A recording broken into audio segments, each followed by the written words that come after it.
On June 13th, that's today, there was a bipartisan bill raised by Senator Marco Rubio and Senator Bob Menendez to basically requires the Secretary of State to issue an annual certification on whether Hong Kong is still autonomous enough to justify the special treatment.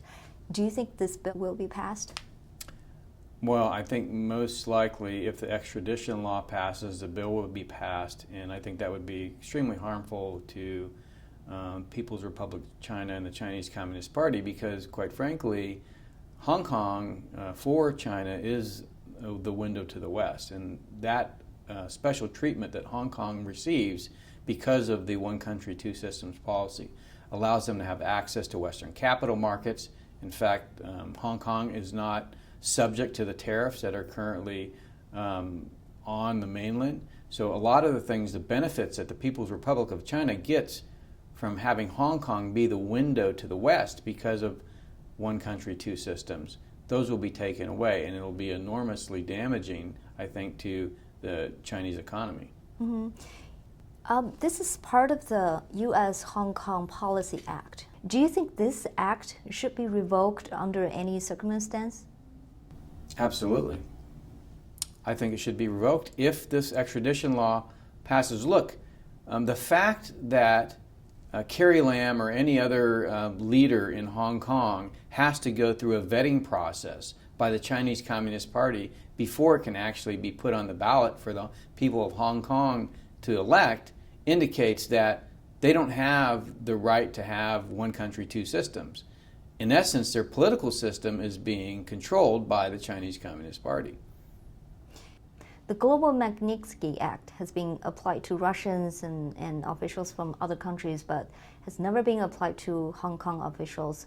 And there's a petition going around that asked this act to be applied to Hong Kong officials as well if they support the extradition law and have violated human rights.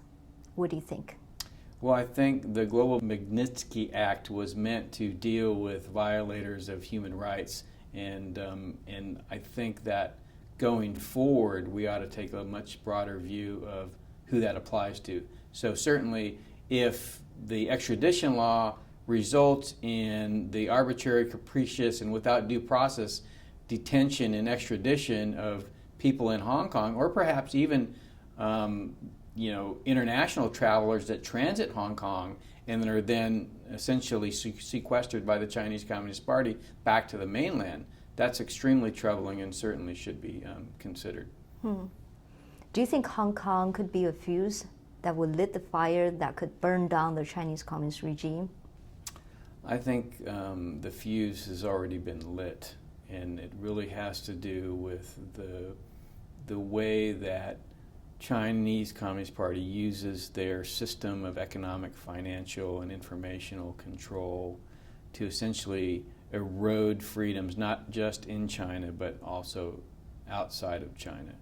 And I think that that behavior, that method of using globalization and the internet has awakened in the West a realization that through our daily interactions with the Chinese Communist Party, not only are we contributing to really the economic demise of many Americans here in the United States, but also a slow erosion of our own freedoms as people like Roy Jones, who work for the Marriott Corporation, find themselves fired for liking a tweet about Tibet without even understanding why Marriott Corporation would fire him. Mm-hmm. Can you walk us through maybe this process? For example, in terms of U.S.-China trade war, if this extradition law was passed, what will happen to Hong Kong and what will happen to the U.S.-China trade war? Yeah, I don't know specifically what might happen, but if that special relationship is taken away from Hong Kong, it will be extremely damaging for the Hong Kong economy, but also for the Chinese economy because, it relies on Hong Kong as a window to the West. That promise, really, by the Chinese Communist Party to have and to honor one country, two systems is what we're talking about now. Chinese Communist Party makes a lot of promises and has gone back on nearly all of them. So it's not surprising that they would change their behavior with regard to Hong Kong. But the problem is if we look the other way, then we essentially sanction the things that they do that are counter to our own principles. Do you think the American government will stand solidly with the Hong Kongers and support them? I believe they will. I believe that Secretary Pompeo has already made a statement, I believe.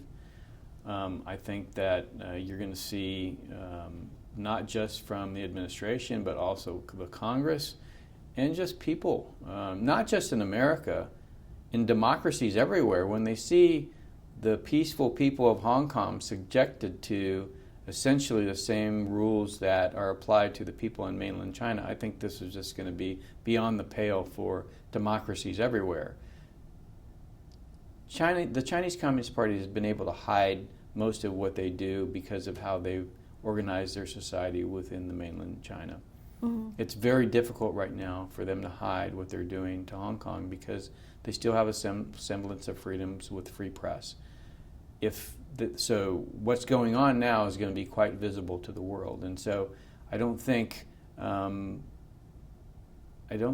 world is going to look away if we have another Tiananmen Square. Mm-hmm. More specifically, what would U.S. do?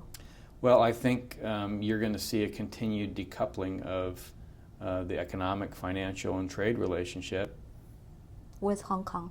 With Hong Kong and the PRC.